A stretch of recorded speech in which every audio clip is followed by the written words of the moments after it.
अस्सलाम वालेकुम, मैं हूँ सना खान, इवेंट ऑर्गेनाइज़र। मेरे साथ मौजूद हैं Anam Fatima, TikToker, actor and model. जी हाँ, आपको बताना ये था कि हम लोग बहुत ज़्यादा एक्साइटेड में देखें हमारा स्टाइल भी थोड़ा बड़ा मज़े का हुआ है।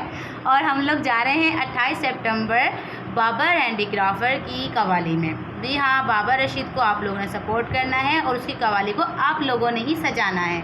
तो मैं तो आ रही हूँ, उम्मीद है कि आप लोग भी आएंगे। इस वीडियो के बाद तो आप लोगों को ज़रूर आना चाहिए क्योंकि उसकी अनाउंसमेंट बहुत पहले से हो चुकी है।